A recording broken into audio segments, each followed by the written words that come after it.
Furqan ayat 58. Apa kata Allah?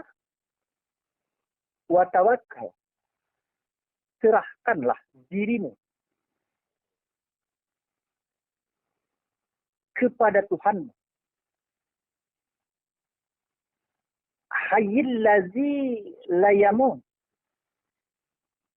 Jadi wa tawakkal 'alal hayyil ladzi la yamut. Serahkanlah dirimu kepada Tuhanmu. Jadi ditunjukkan Tuhan yang tidak dapat dilihat tadi. Mana dia? Yang hidup.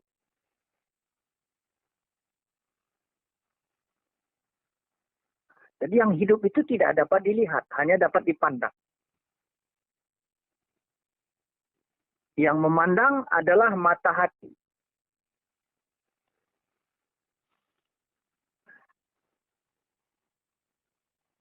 Halo? Ya, Pak. Ya, Pak. Masih tidak terputus kan? Tidak. Ya, Pak. Busuk dengerin, Pak.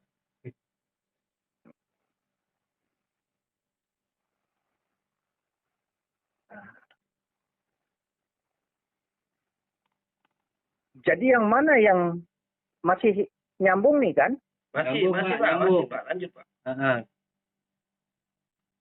Yang mana yang tidak dapat dilihat dengan mata kepala, yang menjadikan sesuatu atau yang maha menjadikan itu, itulah diri yang hidup. Coba seperti apa bisa melihat dengan mata kepala diri yang hidup itu? Tak bisa. Kenapa? Karena yang hidup itu mukhalafatuhu lil hawadits. Tiada seumpamanya dengan sesuatu.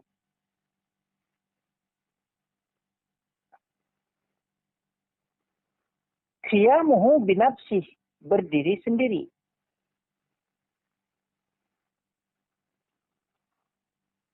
Jadi yang dapat memandang mukhalafatul lil hawadits, qiyamuhu binafsih itu siapa? Mata hati.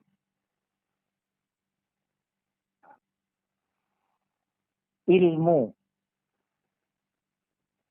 Maka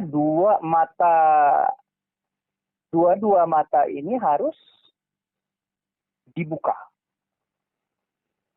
Mata zahiriah harus kita buka, mata batiniah harus kita buka.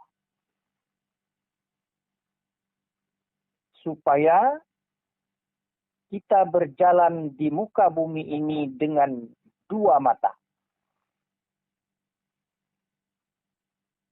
Kalau kita tidak membuka mata batiniah, mana kenyataan mata batiniah? Itu dah dia zuk.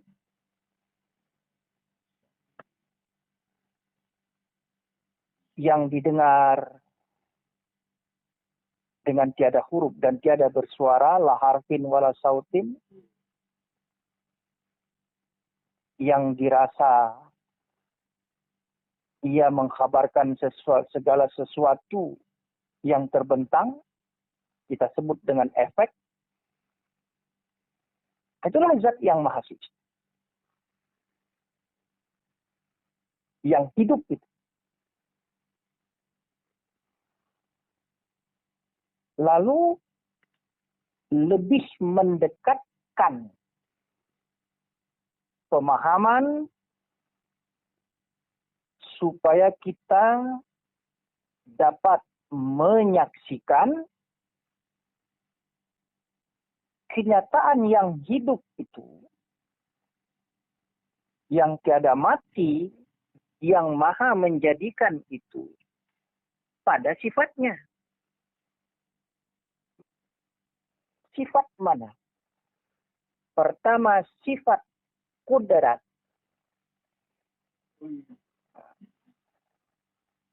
Apa yang dimaksud dengan sifat kudrat? maha berkuasa.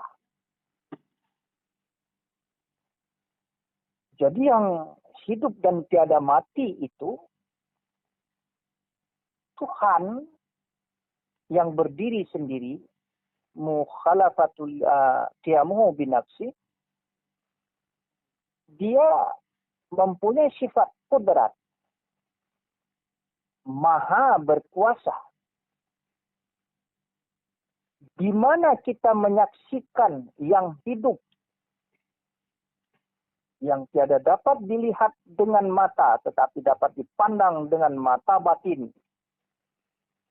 dengan kalbu.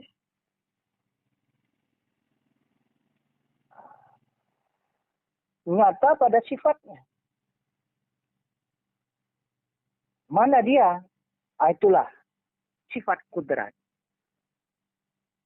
Arti kudrat itu maha berkuasa. Di mana kita menyaksikan maha berkuasa Allah Subhanahu wa Ta'ala itu,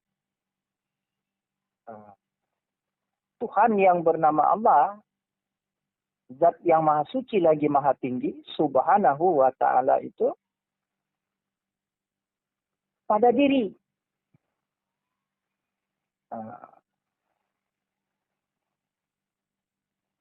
Yang mana sifat kudrat yang maha berkuasa tadi menjadi kadirun yang berkuasa. Jadi dapat bergerak walau sebesar zarah pun itu adalah kenyataan. Sifat kudrat menjadi sifat kadirun terbentang nyata pada diri insan.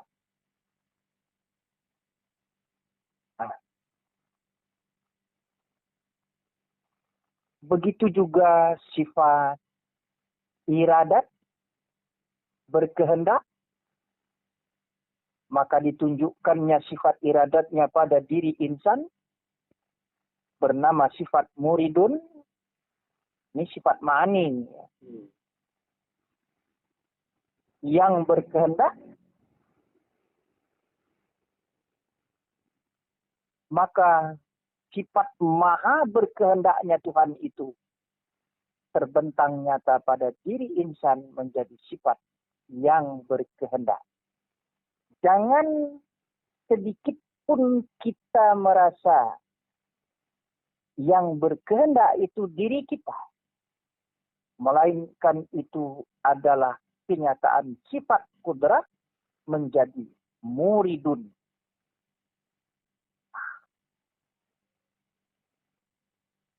Yang paling terbentang nyata sifat ilmu. Jadi zat yang maha suci tadi menunjukkan dirinya ia pada ilmu. Artinya yang tahu. Arti ilmu itu yang tahu. Kalau kudrat tadi istananya tulang, iradat istananya urat, ilmu istananya otak. Pada diri hamba.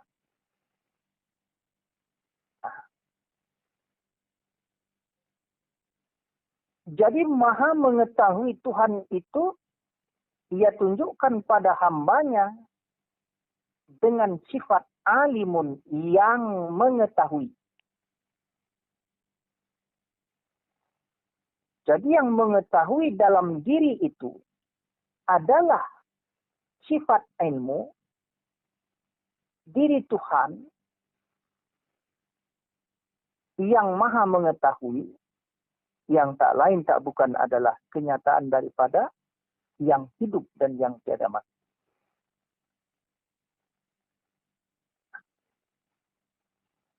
Inilah yang dikatakan datang dari Allah, kembali kepada Allah.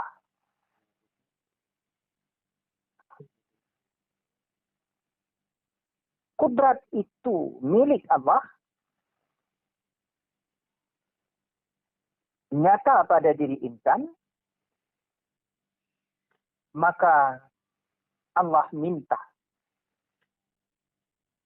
kepada insan itu, kembalikan ia kepada Tuhannya.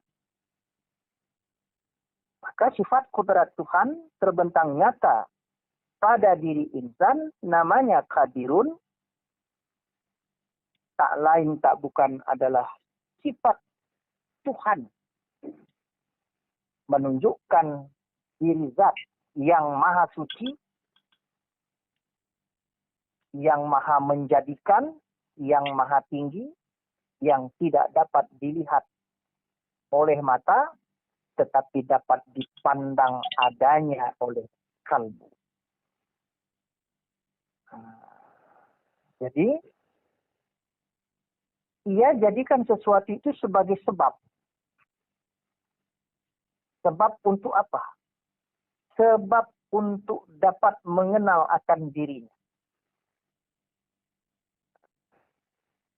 Karena kalau tidak ada sesuatu, tidak ada jalan, tidak ada sebab untuk dapat mengenal akan diri Tuhan.